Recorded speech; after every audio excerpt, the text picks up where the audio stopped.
babae na yung kanyang asawa ay na-ospital.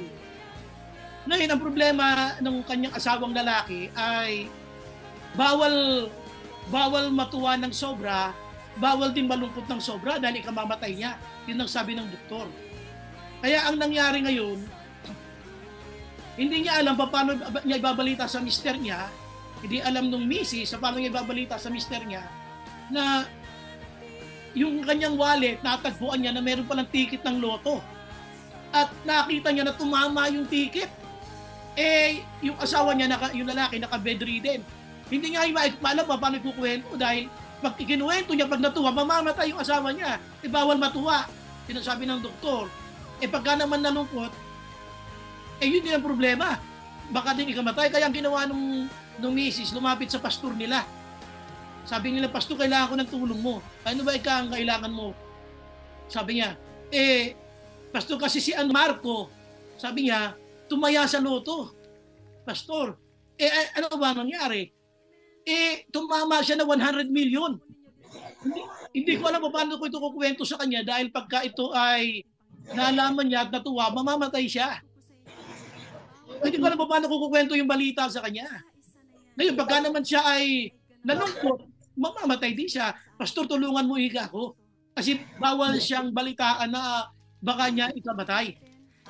Baka himatayin niya, matutuluyan. So, ang ginawa ng pastor, inunti-unti, kinausap yung mister. Halimbawa, ito tanong ha, makinig kayo mabuti ha, sabi niya sa mister niya, doon sa mister. Pakimute muna kayo, makimute para tahimik tayo. Pakimute niyo muna yung mga naririnig niyo naman ako. Yan. So, ang ginawa ngayon ng pastor, inunti-unti.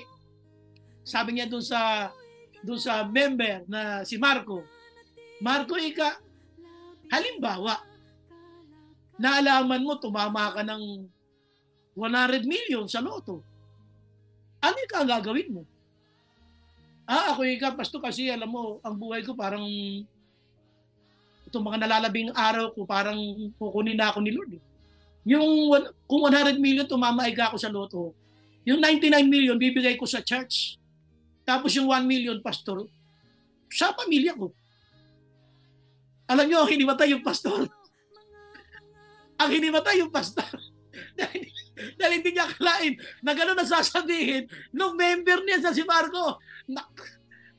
Siya tuloy ang natuluyan. So ang namatay yung pastor. Inasabi ko na So ngayon ito, ang pag-uusapan kasi natin ngayong gabi is how to break a bad news. Paano mo mababasagin ang masamang balita?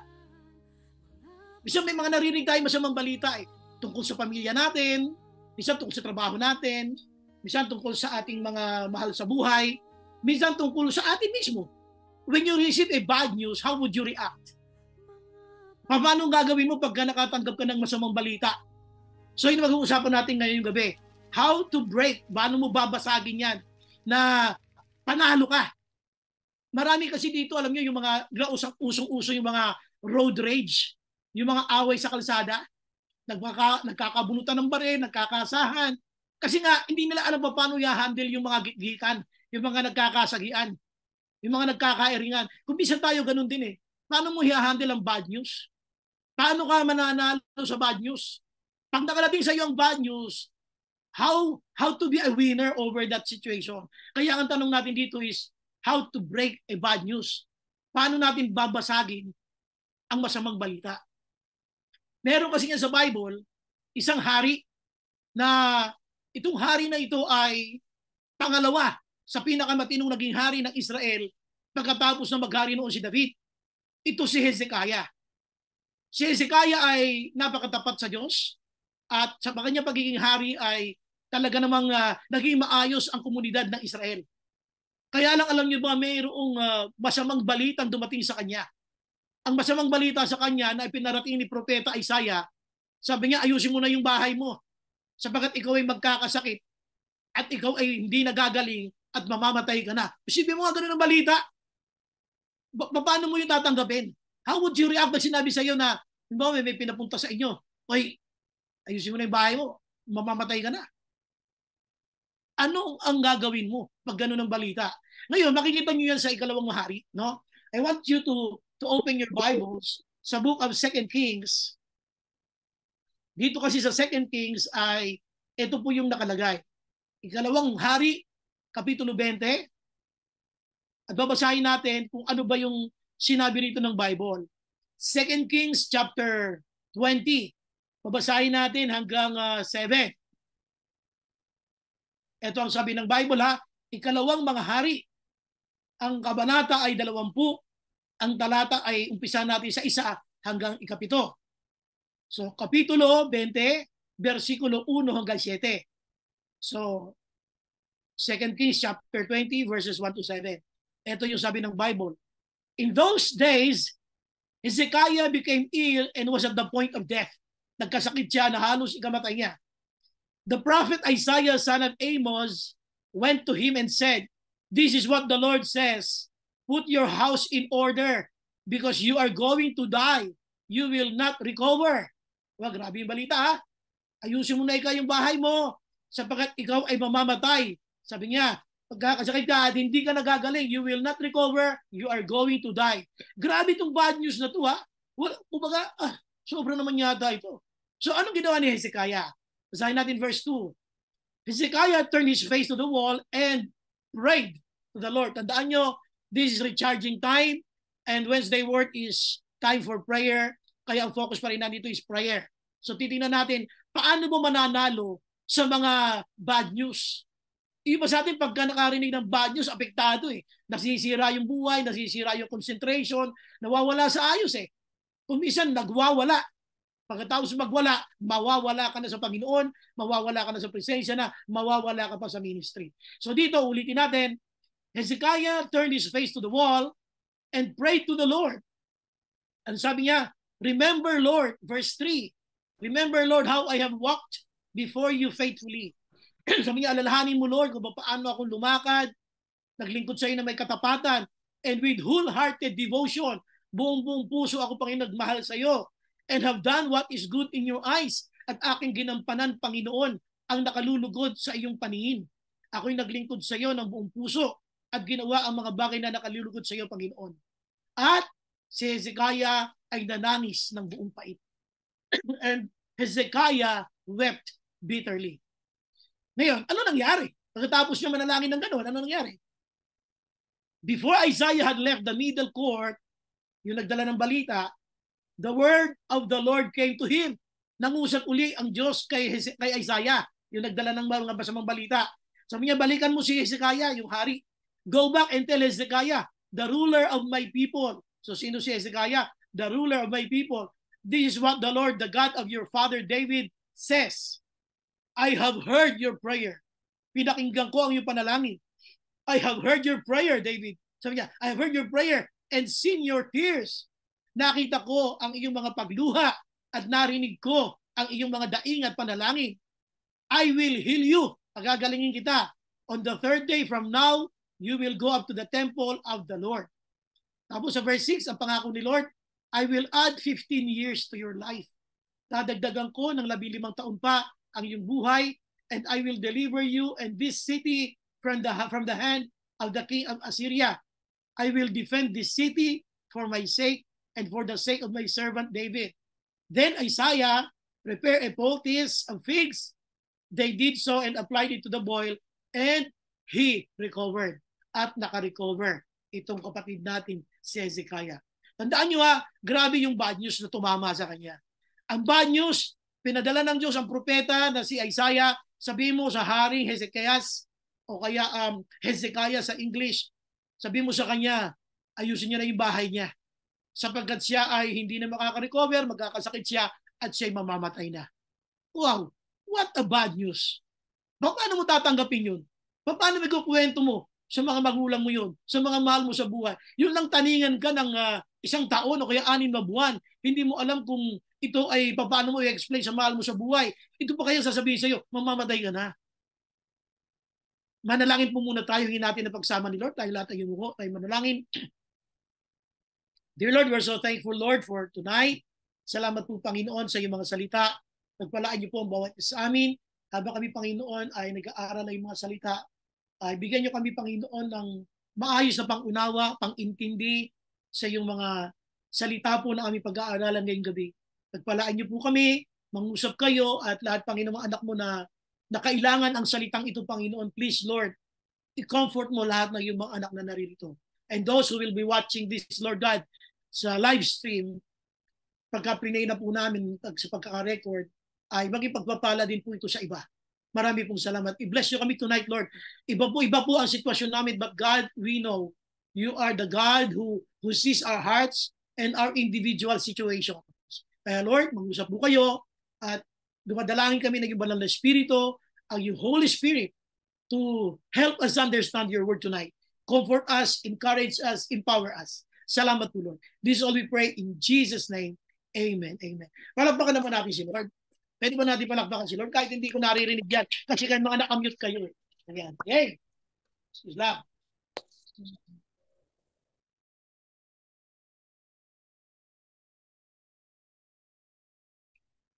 Okay. So, yun ang kwento ha. So, ngayon, tanong natin, sino ba si Hezekiah? Hezekiah was considered as one of the righteous kings. Isa sa pinakamatuwid na hari pagkatapos ni King David. Isa siya sa mga pinakamahusay na hari. Siya po. Inom lang ako ng water. So, yun po, si Hezekiah, maraming taon siyang naglingkod sa Panginoon, naayos niya ang komunidad ng kanilang pamayan ng Israel. At isa sa mga hindi makakalimutan, makinig mo kayo mabuti, importante ito.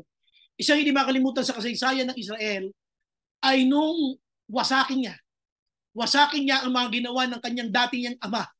Isa sa mga naging ama niya, isa sa mga nangyari sa history ng Israel ay yung tatay niya ay naging hari din, si King Ahaz. Si King Ahaz was a wicked king, isang masamang hari. At ito si King Ahaz ay nagpagawa ng mga Diyos-Diyusan sa templo ni Lord. Nagpagawa siya ng mga Diyos-Diyusan. Kaya maraming mga Israelita ang sumamba sa Diyos-Diyusan na ang may kagagawa yung tatay niya. Kaya nung siya na naging hari, sabi niya, hindi ko tutularan ng aking ama. Kaya ang ginawa niya, pinawasak niya lahat ng mga idols. Nung mawasak na yung mga idols na ito ay pinalinis niya yung templo, winasak ito, tapos dinurog lahat ng mga Diyos-Diyusan. Doon nakilala si King Hezekiah na hindi niya tinularan yung ginawa ng kanyang dating ama na hari sa kanyang kasamaan. Ngayon, gusto ko lang sabihin na sipin mo, ang ganda ng ginawa mo para kay Lord.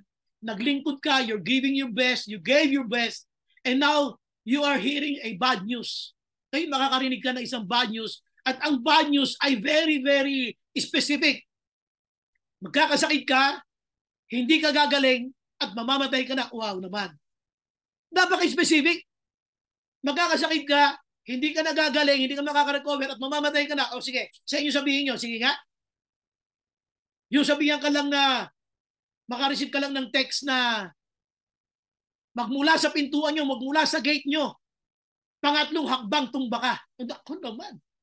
Pangatlong hakbang, may tawa ka ng baril sa ulo. Sige nga. O ano, lalabas ka ba? Hindi ka na lalabas. Mahirap lumaban ng ganun. Kasi ngayon sarili, bad news, baka mag-rattle ka na, no? Baka magtawag ka na ng NBI, baka magtawag ka na ng lahat na kilala mo mga kamag-anak mo na pwede kang suportahan ng mga military. Baka maghanap ka na ng mga hitman na titira doon sa gusto tumira sa'yo. So dito kasi ay, paano nga ba? Paano pag ang bad news ay nakarating sa atin? How should we recover from it? Una-una, balikan natin yung response ni Hezekiah. Sige po, bubuksan natin yung verse 2. Ito yung sabi ng verse 2 ha. Pag-aral tayo mabuti. Yung po mga nandiyan dyan ngayon dito sa ating Wednesday word, please, huwag kayong bibitaw hanggang sa matapos ha. Walang mawawala dyan ha. Naka-screenshot kayong lahat. Kaya alam ko pagka merong bumitaw dyan, kakausapin ko po kayo mamaya pag kayo po bumitaw.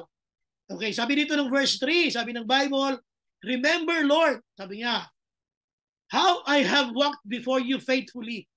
Pero bago niya sinabi yon, yung verse 2, nung marinig niya yung bad news, anong ginawa niya?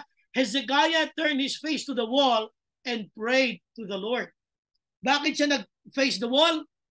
Alam niyo, isa sa mga matatandaan niyo sa mga bata, di ba yung bata pagka pinarurusahan ng teacher sa school, pag may maling nagawa, tayo ka, tayo. Sasabihin ng teacher, face the wall. Face the wall. Habang kayo nag-aaral, parang parusa yun sa bata na hindi gumawa ng assignment. O face the wall, face the wall. The wall. O kaya, nanakit ng kaeskwela, patatayuin yun hanggang sa matapos. Face the wall, ika. Alam nyo ba, sa kultura ng mga Hudyo, pag sinabi kasi face the wall, ito yung pagpaparaya mo ng buhay mo kay Lord. Yung mga, you are letting God to take charge of your life, whatever He wants to do to your life. Yun ang ibig sabihin ng face the wall. So in other words, the very first thing that we need to understand when we receive a bad news, how to break a bad news, number one, be sensitive to submission. Yan. Maging sensitibo ka sa pagpapasakop. Bakit? Bakit sensitibo? Yung iba bang nakarinig ng bad news, nagwawala, nagre-rebelde. Nakakalimutan natin yung pagpapasakop sa Diyos. Sige nga, may magsalita lang na hindi maganda sa iyo eh. May narinig ka ng pangit eh. Iindahin mo na eh. Kung minsan nga, wala nang prayer, gusto mo na agad mag-retaliate. Gusto mo na agad balikan kung sino man yung gumawa o nagsalita sa iyo nang hindi tama. Kaya dito gusto kong sabihin na he was into submission. Bakit? Ang ginawa niya, nung marinig niya yung news, humarap na sa pader. At sa pagharap niya sa pader, yung face the wall na yon, doon siya nag-pray. Hindi niyo ba napansin sa Israel, bakit marami mga Hudyo, meron silang tinatawag na wall of prayer? Yung mga Hudyo humaharap sa pader, nung nakagano nananalangin sila, meron yung malaking significance. Lord, I entrust my life to you. Lord, take charge of my life. I don't know what to do with this situation, but God, I submit to you. Yun ang isang unang-unang dapat matutunan natin mga Kristiyano, iyong maging sensitive ka sa submission, sa pagpapasakop. Pero tayo, pagka tayo nakarinig ng pangit na balita, nagwawala na tayo. Gusto na natin pumalag. Tapos kung ano-ano na rin ang gusto natin sabihin. Gusto na rin natin kumilos na kung minsan pagsisisihan mo na napapahama ka tuloy dahil sa mga mali na natin ginagawa. Dito si Hezekiah, ang masamang balita, magkakasakit ka, hindi ka makaka-recover, hindi ka nagagaling, at mamamatay ka. Isipin mo, bakit ko sinabi sensitive? Konti lang ang Christian na pagkatapos makarinig ng bad news ay luluhod agad sa Panginoon. Konti yun. Yung iba sumasama ang loob sa Diyos, nagtatampo agad sa Diyos. Naiinis minsan sa Panginoon. Bakit ito nangyari sa akin? Anong Lord ang kasalanan ko? Lord, bakit ganito? Bakit ganyan? Kung minsan sinusumbatan pa natin si Lord. Dito tandaan nyo ha, when he received the bad news, ito po ang term na ginamit ng Bible. Verse 2, Hezekiah turned his face to the wall and prayed to the Lord. When you are facing a bad news, pray to the Lord with submission. Lord, please take charge of my life. Take charge of my family, Lord. Lord, take charge of my work, of my job. Lord, take charge of my business. Lord, take charge of my debts. Lord, ikaw na po bahala sa mga utang ko, Panginoon. Lord, ikaw na po, Panginoon, ang bahala sa aking sitwasyon. Lord, I know, you know what is happening to me. That is the best thing to do. Ganun niya binasag yung bad news. Talagang ipinaraya niya ang buhay niya sa Panginoon. Yun yung ibig sabihin ng face the wall. Ipinaparaya mo sa Diyos ang gusto niyang gawin sa buhay mo. At ang sabi niya doon sa kanyang panalangin ay, sabi ng Bible, he faced the wall. Sabi ko nga, ang culture na yan, yung face the wall, ibig sabihin yung, Lord, ibinibigay ko na ang buhay ko sa iyo, ipinaparaya ko na sa iyo ang buhay ko. Kung anong gusto mong gawin sa buhay ko, Lord, bahala ka na po. Yun ang ibig sabihin ng face the wall. So kailan natin ginawa yun? Pag tayo may bad news na narinig, nag-iisip tayo, paano natin babalikan yung magbigay sa atin ng bad news. Sabihin sa iyo ng pinapasukan mong trabaho, sabihin sa iyo ng HR, may letter, hanggang dito ka na lang. I'm sorry. Decision to ng management. Pasensya ka na. You can get your last pay sa katapusan. Pasensya ka na. Sorry. Sabi niya hanggang dito na lang. O halimbawa, meron kang girlfriend, meron kang boyfriend, pinaka-painful statement na marinig mo, I'm sorry. Sabi niya, hanggang dito na lang tayo. I cannot go on beyond that. Hindi ko na kaya ituloy pa to, hanggang dito na lang tayo. Yun ang pinakamasakit. Pero paano ka magre-retaliate? O paano ka ngayon bubabasahin yung sitwasyon? Magwawala ka ba? Magre-rebelde ka ba? Magagalit ka ba sa mundo? Sabihin sa iyo, ng may-ari ng yung tinitirhan, sorry, ilang buwan ka lang di nakakabayad. hanggang linggo na lang kayo, kailangan nyo na umalis sa tinitira na to. Naku, wala nga akong pera eh. Kaya nga ako hindi makabayad, wala akong pera. Paano ko ngayon lilipat sa ibang lilipatan ko? Wala nga akong budget. Pagka hindi ko kayo umalis sa linggo, ay ipapabarangay ko na ho kayo. Paano? Sige, paano natin ito babasagin yung ganyang klase ng mga balitang dadating sa atin? Napakahirap. Sabihin lang sa iyo ng sa mga youth na nandito, ang inyong mga magulang, ang mga nagpapaaral sa inyo, sabihin sa inyo, kung uwi si tatay o kasi nanay, pinausap ako ng boss ko, ng supervisor ko, bakit? Tapos na rin project namin, hindi alam kung kailan kami ulit magkakatrabaho, para huling araw ko na ngayon. Isipin mo, ang dami mong bayarin, ang daming pananagutan, ang daming mga nakapila, mga obligasyon na dapat ayusin. Pero alam nyo, isang maganda dito, alam nyo, kaya sabi nga, this is Wednesday word, this a night when we have to be recharged. You can learn from Hezekiah. He was sensitive to submission. Konti sa atin ang nagsasabik kay Lord when there is a bad news. Konti yung lumuluhod kay Lord pag may bad news. Ang iniisip natin agad, diskarte natin, hindi bale, may savings pa ako. Hindi bale, may pera pa ako. Hindi bale, sisingilin ko may utang sa akin. Ganun agad tayo. Hindi bale, meron pa akong pagkukunan. Ganun agad. Pero dito, tandaan nyo, Hezekiah was a king. Pwede niyang sabihin, hindi, lalapit ako sa ibang mga mangkukulam na pwede madugtungan ng buhay ko. Hindi, lalapit ako sa mga kapangyarihan para madugtungan ng buhay ko. Wala eh. Wala siya sinabing ganun eh. Hindi sinabing, I will do everything under my power to sustain my life, to continue this life. Walang ganun eh. Kitang-kita niyo, sabi ng Bible, tinaas niyang kamay niya sa wall. He faced the wall. At napaka-sensitibo niya doon sa sinabi niya, Lord, sabi nito, kumbaga, ang sinasabi niya, Lord, please take charge of my life. Yun ang ibig sabihin ng facing the wall. Iniiwan mo yung buhay mo sa kamay ng Diyos at bahala na siya kung anong gusto niyang gawin sa buhay mo. Ito yung pagpaparaya ng buhay mo sa kamay ng Diyos. Ito yung sinasabi natin na sensitive siya dun sa submission. Number two ha. So pinag-usapan natin dito ha. How to break a bad news. Una, sabi natin, be sensitive to submission. Number two, makikita niyo naman yan sa verse 3. Verse 3 naman. Pagkatapos niyang humarap sa pader at nanalangin sa Panginoon, ito yung isa sa mga kanyang ini-utter. Ito kanyang isa sa mga inusal niya. Isa sa mga sinabi niya. Tapos sabi niya rin sa pananalangin niya, remember Lord, how I have walked, sabi niya, before you faithfully. Sabi niya, and with wholehearted devotion, and have done what is good in your eyes. And Hezekiah wept bitterly. Pagkatapos niya sabihin yung, Lord, alalahanin niyo po, sabi niya, kung paano ako lumakad ng may buong katapatan at ng buong pusong naglingkod sa iyo, Panginoon, at ginawa ko ang mga bagay na nakalulugod sa iyong paningin. Alalahanin mo po yun, Panginoon. At si Hezekiah ay nanangis ng buong pait. Alam niyo, ito yung number 2 natin, ano sabi natin? How to break a bad news. You must be sensitive to submission, and number 2, be sensitive to solution. Dapat sensitibo tayo sa pag-solve ng problema. Paano ba yung maging sensitive to solution? Ano ba sinasabi nito? Ito yung solution na ginawa niya, ito yung solution niya. Sinandalan niya ang katapatan ng Diyos. Uulitin ko yung word. Sinandalan niya ang katapatan ng Diyos. Alam niya, pag binanggit niya sa Panginoon ang kanyang mga pagtatapat na paglilingkod, ang Diyos ay tapat para suklian din ng katapatan ang kanyang ginawa. Kaya ang sabi niya, Lord, lumakad ako, naglingkod ako sa iyo ng may buong katapatan at ginawa ko, Panginoon, ng may buong pagmamahal sa iyo ang lahat ng mga bagay na nakalulugod sa iyo, Panginoon. Tapos, sabi niya, si Hezekiah ay nanangis ng buong pait. Alam niyo, napakahirap nito.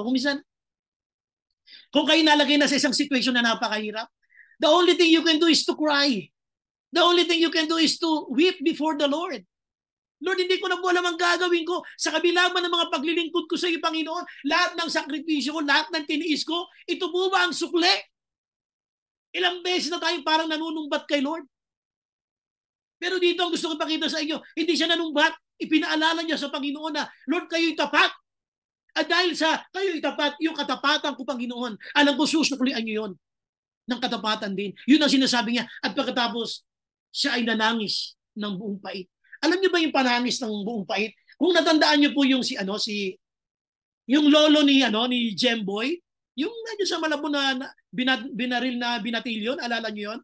'Di ba nung binaril siya ng mga pulis, sabi ng kanilang findings ay nung binaril nila ito, iniwan pa to ng mga pulis. At walang kumuha doon. Sino pa ang kumuha doon? Yung mga taong tagaroon, tapos ang nakakuha yung lolo. Kung narinig niyo yung panangis ng lolo, gano'n kagrabe, umaalingaw-ngaw doon sa ilog. Yung kanyang panangis. Yun yung panangis ng buong pait. Kailan ka nanangis kay Lord ng buong pait? Sometimes God wants to see you crying before His presence. Kailan huling nabasa ang iyong mga mata ng mga luha dahil sa pananalangin sa Panginoon? Kailan muling nabasa ng mga luha ang iyong mga pisngi? Dahil sa pananalangin mo sa Panginoon. Wala na. Nung una, nung gipit na gipit ka, nung una, nung marami kang problema, nung naging maayos ang buhay mo, wala ka na masyadong pananalangin. Hindi ka na nakikita ng Panginoon na lumalapit sa Kanya ng ubod tindi.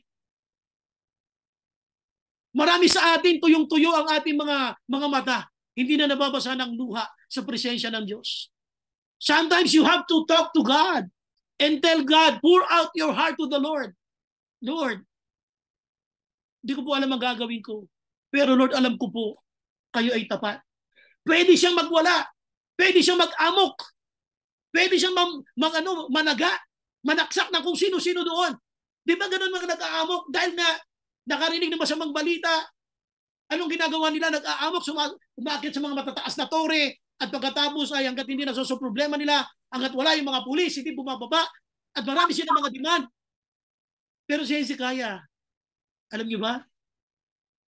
Yung problema, hey listen, importante ito.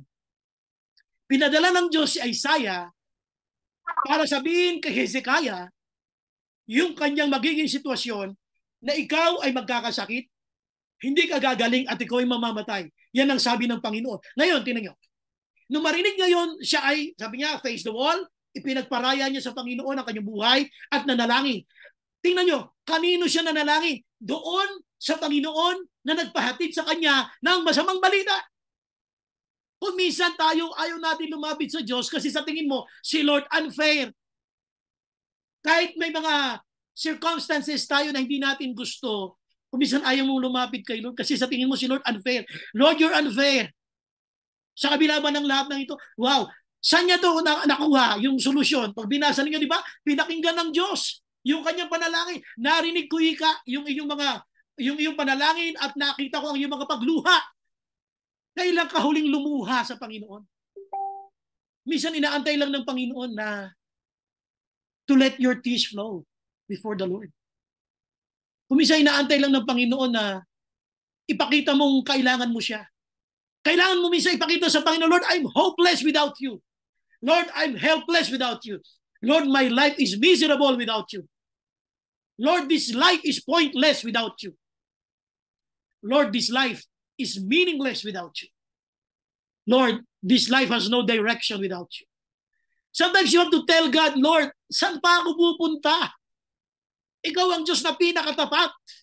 Kalam ko, Lord, yung mga ginawa kong pagtatapat, dahil kayo ay Diyos na tapat, tatapatan nyo rin ang katapatan. Kaya naman mapapansin nyo, yung Diyos na nagpahatid sa kanya sa magitan ni Propeta Isaiah ng bad news, yun din ang Diyos na binalikan niya at hindi siya nag-retaliate. Hindi siya nagpakita ng mga galit o magtatampo o pagre-rebelde o pagsasama ng loob, kundi iniyakan niya ang Diyos ng pinanggalingan ng masamang balita na inutusan si Propeta Isaiah. Kasi sana dito maintindihan natin mabuti, alam niyo mga kapatid. Yung pagka nasa hirap na hirap tayong sitwasyon, be sensitive to solution. At ang solution, laging si Lord, wala nang iba. Ulitin ko, ang solution, laging si Lord. Huwag ka nang maghanap pa ng iba pang solusyon. There is no other solution than Jesus. Jesus can do anything He wants. If it is in alignment to His will, God will do it. Pero tayo nangyayari, we are trying to solve our problems seeking from wrong sources. Naghahanap tayo ng ibang mga solusyon galing sa mga maling sources. Dito, napakahirap ng kanyang kalagayan. Ang masamang balitang yun galing kay Lord. Tapos, saan siya humingi ng tulong? Doon sa nagparating pa rin ng masamang balita. Kay Lord pa rin. Because He knows that God is a fair God. that God is a faithful God. At lahat ng kanyang paglilingkod, nakita yon. Ano bang mangyayari, Lord? Ganun na lang ba yun, Lord? Pagkatapos kong maglingkod, Panginoon, mamamatay na ako? Ganun lang ba yun? Pero alam nyo, sinandalan niya ang katapatan ng Diyos. Kaya kung isipin nyo mabuti, ito ay nag-focus siya sa solution. He was sensitive to the solution. Bakit sensitive? Kasi alam niyo kung minsan, pagka hindi natin gusto yung nangyayari, pati sa Diyos nagagalit tayo eh. Hindi lang natin inaamin eh. Pati sa Diyos sumasama ang loob natin, hindi lang natin maamin. Pati kay Lord, naiinis ka. Hindi mo lang maamin. Pero visit ka. Naaasar ka sa nangyayari. Pero ang totoo noon, hindi mo maamin, naiinis ka sa mga ginagawa ni Lord. Lord, ba't naman ganito? Lord, bakit naman ganun? Hindi mo maamin. Pero ang solusyon, si Lord pa rin pagdating ng dulo. Tingnan ninyo. Kanino siya lumapit? He prayed to the Lord. Dahil alam niya ang Diyos ay tapat, sinandalan niya yung katapatan ng Diyos. At pagkatapos sinanangis ng buong pait, at ang sabi ng Bible, pinatawag ni Lord si Isaiah, Isaiah, balik ka. Nakita ko, sabihin mo kay Haring Hezekiah, narinig ko ang kanyang mga daing at nakita ko ang kanyang mga pagluha. Kaya pagagalingin ko siya at dadagdagan ko ba siya ng 15 taon. Wow! Sino mo, paano kung hindi ka lumapit uli kay Lord? Tatanungin kita, paano kung hindi ka uli babalik kay Lord? Iba kasi akala nila yung problema nila masosolve pagka lumayo sila kay Lord. Lalong lalala. Lalong lalala ang problema natin pagka ikaw lumayo sa Panginoon.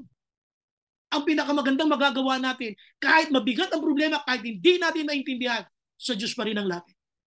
At ang solution na yan, si Lord pa rin.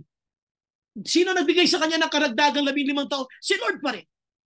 Tayo, hindi tayo sensitive dun eh. Akala natin, pagkaya lalo pagka kinuwento mo sa mga kaibigan mo na hindi Christian, sa mga tropa mo na hindi Christian, ano sabihin nun sa'yo? O sabi ko sa'yo eh, mula na mag-born again ka, ano nangyari sa'yo? Di ba nasira buhay mo? O ano nangyari ka? Nung mag-worship ka ganyan, nung magpa-Bible ka, o ano nangyari sa buhay mo ngayon? O di ba lalong lumala? Hindi ka naman dati ganyan eh. They will only confirm it because of our behavior, because of our actions. Pero dito, grabe si Hezekiah. Talagang matututo ka kay Hezekiah. Grabe, ang bad news galing kay Lord. Pero yung nagparating ng bad news, yun pa rin ang hiningan niya ng tulong. Kukunti sa atin ang ganun. Pag ang bad news, alam mong galing kay Lord, sumasama loob natin.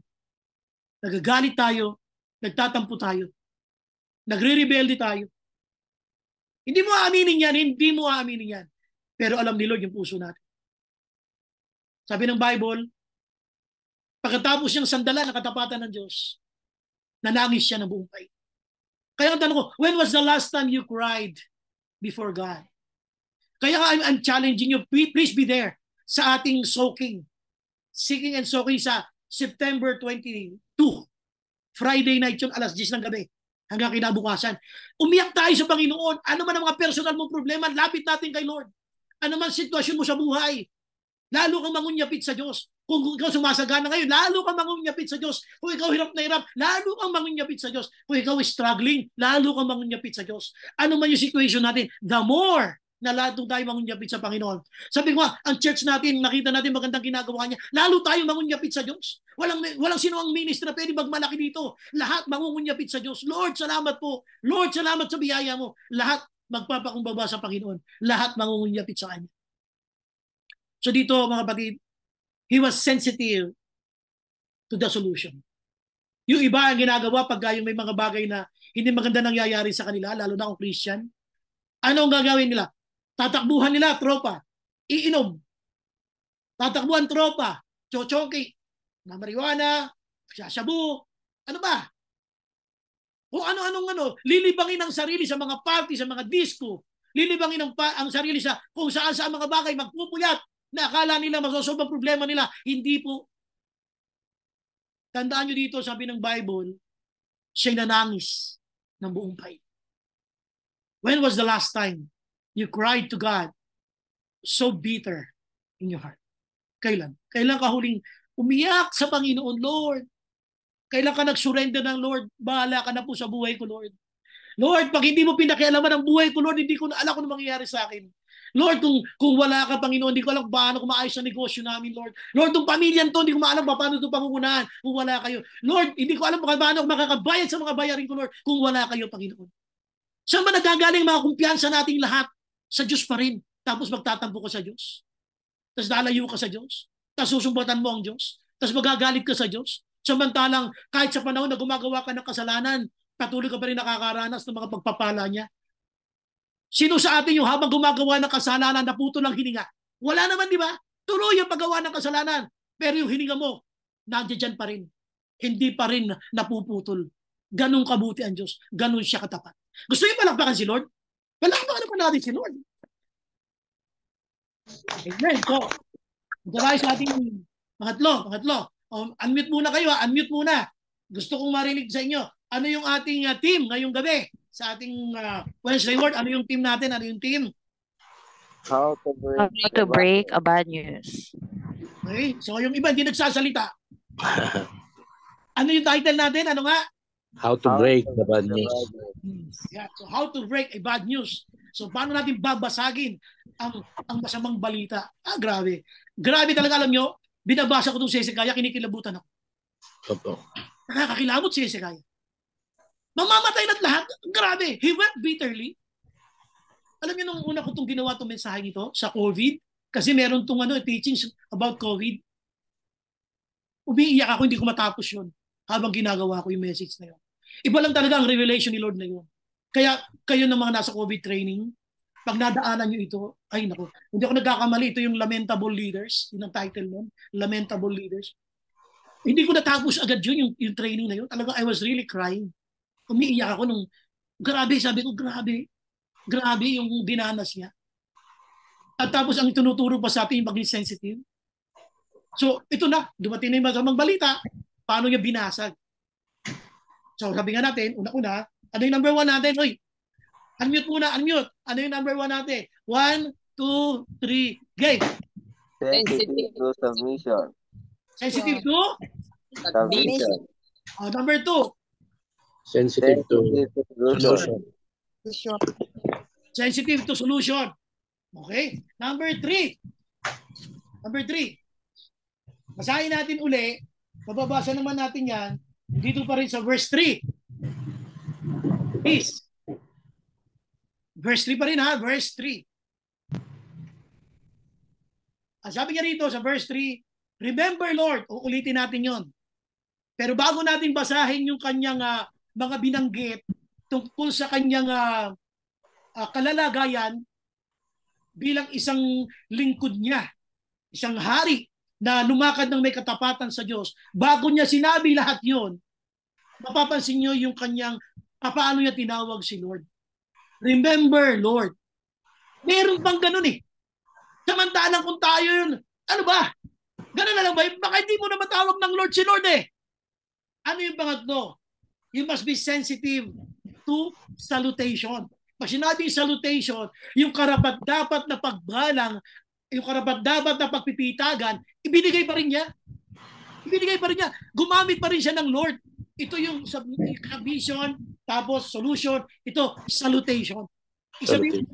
Ang sinabi niya rito, remember Lord. May ganun pa eh. May intro pa na ganun eh. Kung ikaw yun, mamamatay ka na. Hindi ka nagagaling, hindi ka makaka-recover. Meron ka pang pa-Lord dyan, wala na. Magwawala na ako. Ganun din pala eh. Sige na. Magwawala na ako. Gagawin ko na lahat ng gusto kong gawin. Lahat ng mga pagpipigil mo ng pagmumura, baka pinakawalan mo lahat. Yung mga pagmumura na tinitiis mo, hindi mo mabasambit, baka ubusin mo na. Baka isahan mo na lahat. Yung mga kapitbahay mo na gusto mong sapakin, baka sapakin mo na. Nagpipigil nga Kristiyano ka nga eh. Magwawala ka na. Wala nang Lord dito. Mamamatay din pala naman ako pagkatapos ng lahat ng ito eh. Wala na. Pero, alam niyo, gusto kong sabihin dito, alam niyo, kahit nasa ganun siyang kalagayan, hindi nawawala yung kanyang pagpipitagan sa Diyos. Alam niyo, marami sa atin, nawawala yung respeto sa Diyos eh. Pag hindi niya gusto yung nangyayari sa kanyang buhay. Sinumbatan na niya ang Diyos, ininsulto pa niya ang Diyos. But not Hezekiah. Sabi niya, remember Lord. Lord pa rin. Ang nakakatuwa dito kay Hezekiah, sa panahon na ang buhay niya ay sabihin natin parang miserable, desperate siya. Anong ginawa niya? Lumapit siya kay Lord. Hindi kay Lourdes. Iba pag desperado na buhay, ang lapit kay Lourdes, hindi kay Lord. Grabe ha. Walang ganyanan na. Walang ganyanan ha. Dapat hindi kay Lourdes ha. Kay Lord ang lapit. Amen. Amen. Sabi ni Kuya Kim, ay, ibang mga lalaki dyan, mag-amen naman kayo. Amen po. Dalawa lang ata lalaki dito, mag-amen naman kayo. Big amen. Amen. Well, andyan na si Ate Eva. Joke. Okay, so, ang gusto ko natin pag-usapan dito, yung salutation, yung pagpipitagang nararapat para sa Diyos, ibinigay pa rin niya. Pansinin niyo, napakaganda ng attitude ni Hezekiah. Problemado, desperado. Pero grabe, tama eh. Tama yung kanyang mga galaw. Sana matutunan natin to. When there is a bad news, oops, teka, may bad news ha. Kailangan maging sensitive ako. Dapat tama ang aking kilos. Tama pananalita ko. Dapat ang galaw ko. Dapat tama yung lalabas sa bibig ko. Yun ang pinakita ni Hezekiah. Kaya ano nangyari sa bad news? Wala, basag. Nakita ni Lord yung kanyang puso. Tapos sabi pa ng Bible, diba, siya ay nanangis ng buong pait.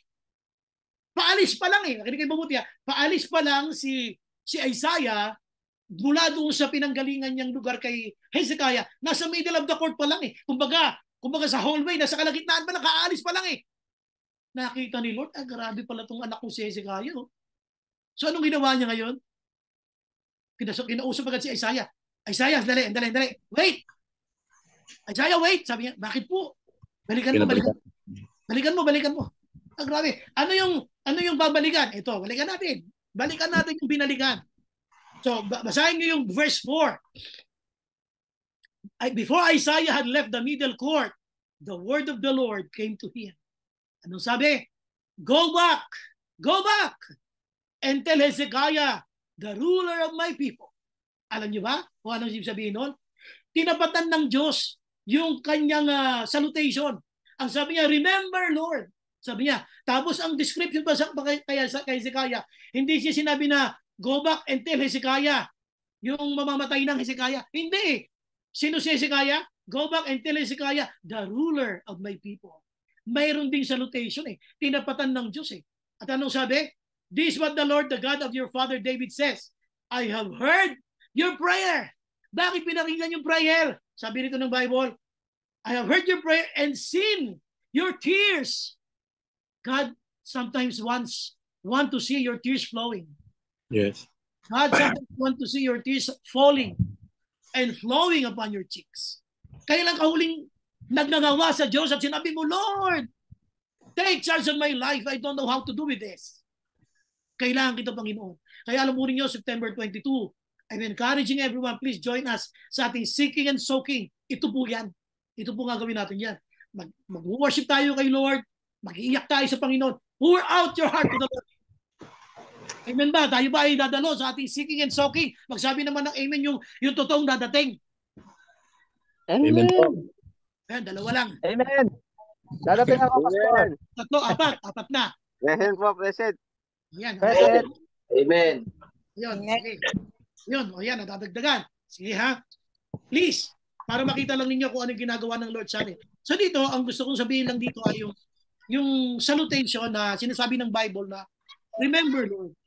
Kaya mo ba bang sabihin yun? Kaya mo bang sabihin yung Lord sa panahon ng desperado ka? Yung parang pwede mo ikagalit yung bad news. Yung pwede mo ikabwisit yung bad news. Pwede mo ikainis yung bad news. Kaya pa rin matawagin siyang Lord? Baka hindi na. Wala na. Lord pa, wala na. Bakit mag-Lord pa dito? Wala na to. Finish siya magkakabili. Pinabayaan mo na ako kaya wala na tong Lord. So dito, sinasabi lang natin ay be sensitive. Dito kasi si Lord sensitive din Sabi niya, remember Lord. Kumbaga yung Lord nandun pa rin Tapos ang maganda dito, tingnan niyo ang maganda. Nung sinabi ni Lord kay Isaiah, sabi niya, balikan mo si Hezekiah, the ruler of my people. See, may salutation din si Lord Kinilala pa rin niya na he was the ruler of my people. Alam pa rin niya kung sino si Hezekiah. Tapos sabi nga ng Bible, the Lord added another 15 years sa kanyang buhay. So hindi siya natuluyan. Kaya mapapansin ninyo, no? Tayo, ang dami natin mga pinagdaan ng mga problema na kung minsan yung faith natin nawawala, minsan naiinis tayo, sumasama ang loob natin, nagagalit tayo. Tapos minsan, gusto na natin ding parang magpatiwakan. Gusto na rin natin lumayo, kalimutan ng buhay na ito. Minsan gusto na natin sagarin yung buhay na to. Minsan dahil ayaw mo yung nangyayari, nag-withdraw ka na rin, ayaw mo na rin mabuhay. Wala na. Sayang na paglilingkod ko kay Lord. Wala na. Inuman na lang tayo. Maglasing na lang tayo. Nabi ko yung tropa ko. Ganun na. Pero hindi ganun si Ezekiel. Alam niyo, dahil doon sa kanyang attitude, sabi ng Bible, the Lord heard his prayers and added another 15 years. Sabi ng Bible, God sees his tears. Nakita ni Lord yung kanyang mga luha. Kumusta ba ikaw? Kailan nakita ni Lord yung mga pagluha mo sa Panginoon? Yung mga silent tears mo dyan, na nasa puso mo lang, minsan ayaw mong ilabas. Alam nyo, when you are in the presence of the Lord, don't be afraid to cry. Alam nyo, ako po napaka-iyakin ko sa presence ni Lord. Kahit yan praise and worship, whenever I feel the presence of the Lord, I allow my tears to fall. Huwag nyo pinag-iintindihin ko tabi nyo. Halimbawa, praise and worship. Nagpapakanta yung ating worship team. The Lord is speaking to you. The Lord is sabihin natin, touching your heart. Let your tears fall. Huwag yung tigasan ng puso nyo. Hayaan yung mag-flow si Lord. You're not being emotional. It's the Spirit of the Lord touching you. Yun. Kaya hayaan lang natin na mangusap siya sa magitan ng ating mga pagsamba at mga pagpupuli. So, ulit ha. Dito pinag-uusapan natin ha. Basagin ang masamang balita. How should we break the bad news? We need to be sensitive. Unang-una yan, to submission. Dapat submissive pa rin tayo. Number 2, we must be sensitive to solution. Dapat isip pa rin natin solution. At ang solution, kaya gaano kabigat ang problema, si Lord pa rin. Huwag kang tatakbo sa ibang lugar, si Lord pa rin. At ang pangatlo, you must be sensitive to salutation. Yung pagpipitagang dapat ibigay kay Lord, dapat nandun pa rin. Yung mga pagpaparangal na dapat kay Lord, dapat nandun pa rin. Dapat hindi nawawala. Dapat hindi tayo nang babastos. Dapat hindi tayo nagwawala. Hindi tayo dapat nagsasalta na kung ano-ano dahil hindi mo lang gusto ang mga nangyayari sa iyo. So sabi nito ng Bible, the Lord heard his prayers and God sees his tears because he wept bitterly. The Lord added another 15 years. Yes. What a blessing. Now, punta natin. I-conclude natin itong message na to. I-conclude natin. Ito ang conclusion natin. Basahin ulit natin yung verse 2. Ito ang conclusion nasa verse 2. Bakit nasa verse 2? Sorry, verse 1. So verse 1 yung ating conclusion. Bakit ito ang verse 1? Kasi kung namatay si Hezekiah, ito ang conclusion. Ito yung mangyayari. So bago mamatay si Hezekiah, ito yung sabi ng Lord kay Hezekiah sa magitan ni Prophet Isaiah. In those days, Hezekiah became ill and was at the point of death. The prophet Isaiah, son of Amos, went to him and said, "This is what the Lord says." Ito ang sabi ni Lord, "Put your house in order because you are going to die, you will not recover." So, ano dito ang conclusion? Put your house in order. Ano ang conclusion? Is your house in order? Yun ang ating conclusion. Is your house in order? Nasa ayos ba ang iyong tahanan? Ang ibig sabihin lang nito is, maayos ka ba ngayon? Kumusta ang iyong kalalagayan sa Panginoon? Dito alam niyo, ang mapapansin niyo, si Hezekiah, sabi ko nga ay, isang hari na may ama na napaka-lapastangan sa Diyos sa paggumawa siya ng mga idols. So, winasak lahat yun ni Hezekiah nung siya na ang maging hari, yung pinagawa ng kanyang ama. Ngayon, sabi nito ng Bible, put your house in order. Sabihin, ayusin mo na. Kumusta ka? Yung ba mga mahal mo sa buhay, ligtas na? Pagkababa, halimbawa, wala ka na sa mundong ito? Do you say na, can you honestly say that my family will go with the Lord? Dahil lahat sila Kristiyano na? Is your house in order? Ayos ba ang pamilya ko? Lahat ba sila ay nasa Panginoon na? Kung halimbawang kukunin ka na ni Lord, kumusta? Sino bang hahawak ng aking negosyo? Kumusta ba yung aking anak? Masasabi ko bang ayos ba ang kanyang spiritual life? Nagabayan ko ba siya? Na-guide ko ba siya? Is your house in order? Ano sinasabi dito? Lahat ng pwede nating gawin. Hanggat maaga pa. Hanggat di pa dumadating yung dulo ng ating mga buhay, iayos na natin. Make sure that your house is pleasing to the Lord. Ibig sabihin, iayos natin ating pamilya, ang ating mga mahal sa buhay. Tiyakin natin na sila nasa Panginoon. Kaya huwag kang papayag na ikaw na makakakilala sa Diyos. Bring them to the Lord. Huwag tayong hihinto sa pananalangin na Lord. Please, ikaw na pong bahala sa pamilya ko. Sabi niya rito before you die, put your house in order. Hindi naman siya agad namatay, di ba? So, kasi nanalangin naman siya at pinakinggan ni Lord. Ang point ko lang is, importante kay Lord yung mga maiiwan natin. Kasi pag umalis tayo, dapat sila din ay nasa Panginoon. Kaya yung mga magulang na nandito, continue to guide your kids, your children to the Lord. Continue to give them a good example. Ipakita nyo sa kanila na ang buhay na kay Kristo ang pinakamasarap na buhay. Kaya kung dumating man yung time, tayo naman nakukunin ni Lord, ay masasabi natin na payapa tayong aalis sa mundong ito sapagkat ang ating house is in order. Amen. Palakpakan naman natin si Lord. Palakpakan naman natin siya. Maraming pong salamat, Lord, sa patuloy na binibigay niyong pagtatagumpay, Panginoon, sa aming bahay panambahan, Lord God.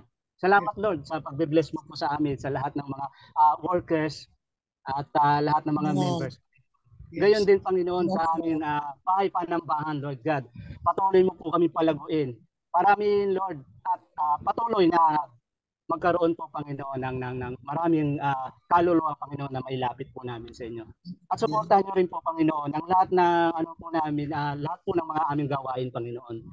Salamat po, Panginoon. And Lord, nawa sa mga susunod na ganitong pagtitipon, Lord, kayo pa rin po, Panginoon, ang matagpuan namin. Kayo pa rin po, Panginoon, ang siyang mangusap sa amin. Kayo pa rin po, Panginoon, ang siyang magbigay ng karunungan sa amin. Patuloy na patuloy po, Panginoon. And Lord, nais po namin, Lord God, na gawin po namin ito, Panginoon, habang kami po ay nabubuhay. At habang sa inyong pagdating, Panginoon, gusto po namin na madatnan niyo po kami, Panginoon, na naglilingkod, Panginoon, na sumasamba sa inyo, Panginoon, nagpupuri sa inyo, Panginoon. Dahil sa iyo po namin na inilalagay lahat po ng aming pagtitiwala, Panginoon. Dahil kapag wala po kayo, Lord God, tunay po na wala po kami magagawa, Panginoon. Lord, maraming pong salamat sa bawat araw. Thank you, Lord. Bless your people, Lord. Bless your church, Lord. Bless your name. We thank you, Lord. Ito po ang aming dalangin. Sa pangalan ni Jesus. Amen and amen. Amen. Amen. Mga pangako mo.